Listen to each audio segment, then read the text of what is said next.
Buenos días, buenas tardes, buenas noches. Yo soy el estudiante Douglas Javier Colque Mulisaca, de séptimo semestre de la carrera de Informática de la Facultad de Ciencias Puras y Naturales de la Universidad Mayor de San Andrés. En este video les comentaré y les explicaré de qué va el diseño conceptual del diseño de base de datos. Primero les pasaré a explicar qué es el diseño de base de datos.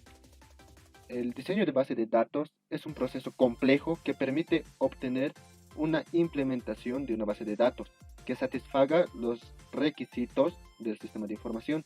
Generalmente pasa por los siguientes procesos, que es análisis, recolección y análisis de requerimientos, diseño conceptual, diseño lógico, diseño físico, implementaciones y ajustes.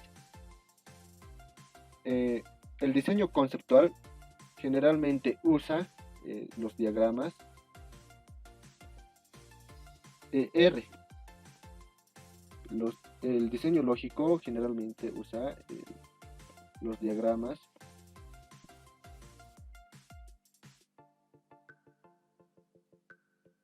MR, que es modelo relacional. ER es entidad relación. El diseño conceptual es el análisis y la traducción de los requerimientos en una descripción de alto nivel que nos ayudará a establecer una estructura para la base de datos. Bien, ahora concentrémonos en el diseño conceptual explicando los diagramas ER.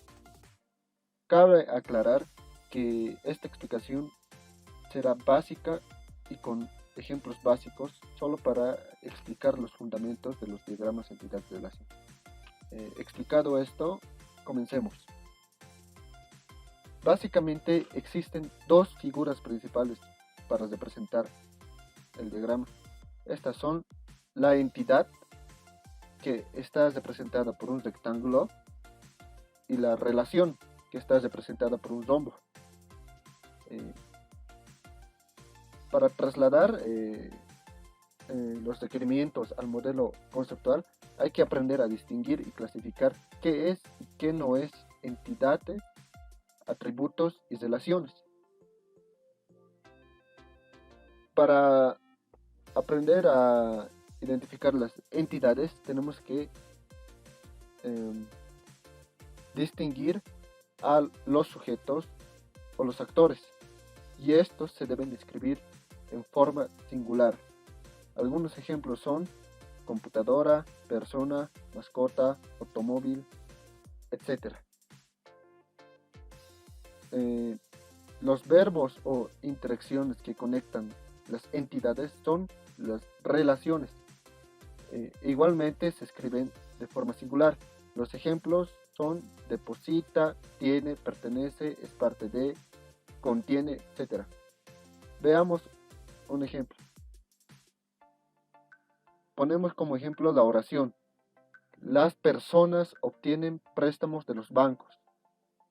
Noten que aquí hemos pintado de color rojo a los sujetos o actores de esta oración, como ser personas, préstamos o bancos. Y hemos pintado de azul a los verbos o interacciones, que son obtienen y delos. Aquí representando en el diagrama tenemos a persona, entidad, obtiene, relación, que relaciona a préstamo, y otorga, que relaciona a préstamo con banco. Persona obtiene préstamo y banco otorga préstamo. Hemos cambiado el delos por otorga para una mejor comprensión y entendimiento. Y si no se pueden reconocer o asignar palabras para la relación, simplemente otras personas o otros diseñadores ponen las iniciales de las entidades separadas por un guión, como por ejemplo P-B. Ese será el nombre de nuestra relación. O aquí también podemos poner P o moleculares. Son los atributos que se pueden dividir. Está, por ejemplo, los nombres. Se puede dividir en primer nombre, en segundo nombre, o se pueden dividir también los apellidos en apellido paterno o en apellido materno, o se pueden dividir también las direcciones en calles, en números de puerta o en zonas. También están los atributos multivalorados. Son campos en los que se puede meter más de un valor. Ejemplo puede ser un campo de celular, número de celular.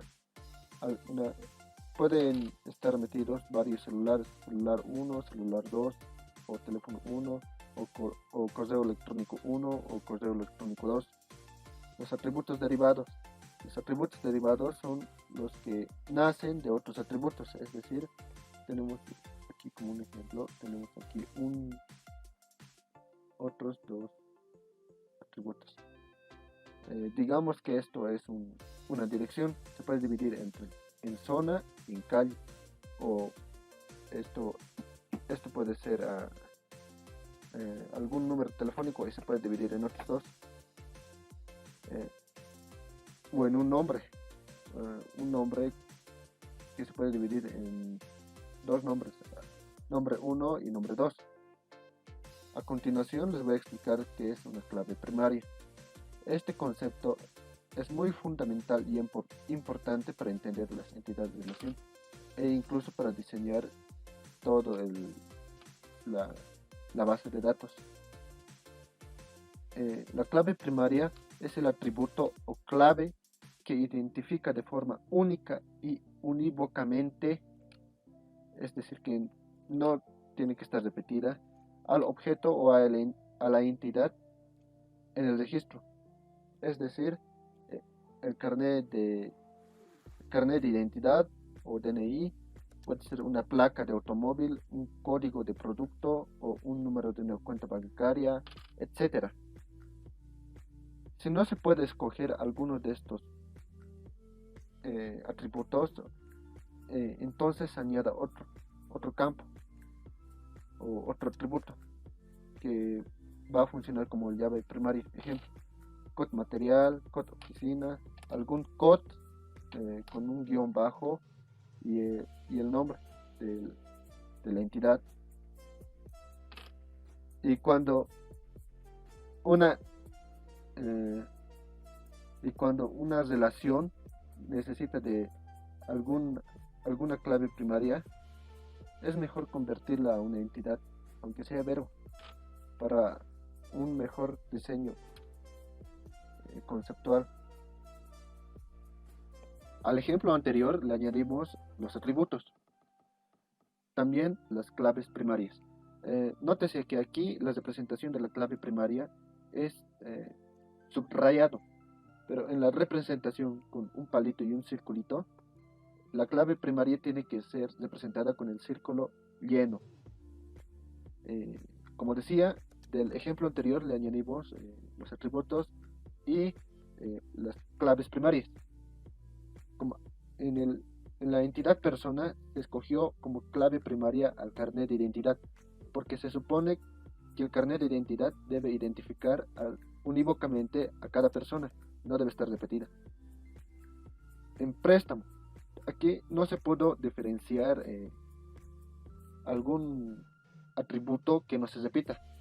Por ejemplo, monto, interés, la fecha, el plazo, el interés ya lo dije, pueden ser repetidos. Entonces, ¿qué es lo que hicimos? Añadimos un nuevo atributo que se llama CodePress. Este funcionará como una llave primaria. También lo mismo en banco. Añadimos otro atributo, CodeBanco, que funcionará como llave primaria. Otro concepto muy importante a aprender es la cardinalidad. Es el número de elementos que se relaciona una ocurrencia. De nuevo, es el número de elementos con los que se relaciona una ocurrencia. Estos pueden ser, estas relaciones, esta cardinalidad puede ser, diré, de 1 a 1, de 1 a n, de n a 1 o de n a n. Para determinar la cardinalidad se escoge un máximo de los extremos de los análisis. Por ejemplo, tenemos del ejemplo de este nuevo ejemplo tenemos las personas nacen en países. Colocamos o pintamos en rojo los sujetos o los actores, en este caso son personas y países, y los verbos o las interacciones que son nacen. Entonces aquí ponemos la cardinalidad de n a 1. ¿Por qué? Vamos a ver. Hacemos el análisis. Primero de persona hacia país. Una persona, ¿en cuántos países puede nacer? Solo pueden nacer en uno. Es por eso que aquí puse una persona solo puede nacer en un país. Entonces aquí ponemos 1 y 1. Entonces ahora analizamos de país hacia persona. En un país, ¿cuántas personas pueden nacer? Entonces pusimos en un país pueden nacer n personas. Es decir, en un país nacen muchas personas. Entonces pusimos de 1 a n. Entonces escogemos el mayor de este extremo y el mayor de este extremo. El mayor de este extremo es n. Y el mayor de este extremo es 1. Al ejemplo, las personas obtienen préstamos de los bancos, le añadimos la cardinalidad. ¿Y cómo se la añadimos? Ahora lo vamos a ver. Hacemos el análisis de personas a préstamo. Una persona puede obtener varios préstamos. La respuesta es sí. Entonces, aquí ponemos 1 a n. De préstamos hacia persona. Un préstamo, ¿por cuántas personas puede ser obtenido? Solo por una. Un préstamo solo responde a una persona. Entonces ponemos de 1 a 1. Entonces elegimos el máximo de aquí. El máximo de aquí. De los extremos. Y el resultado es de 1 a n. Hacemos el mismo análisis para préstamos hacia banco. Un préstamo, ¿de cuántos bancos se puede conseguir? Solo de uno. Entonces ponemos de 1 a 1. Un banco, ¿cuántos préstamos puede otorgar? Puede otorgar varios. Entonces ponemos de 1 a n. Entonces escogemos el máximo de los extremos y el resultado es de n a 1. Otro símbolo para los diagramas ER es el de la generalización. Esto es lo que hace es heredar los atributos de la entidad padre hacia la entidad hijo hacia las entidades hijas. Por ejemplo, persona, digamos que es esto, tiene CI, tiene nombres, tiene apellido paterno, materno, celular y email. Hereda a sus hijos profesor y estudiante. ¿Y por qué se hace esto? ¿Por qué conviene hacer esto?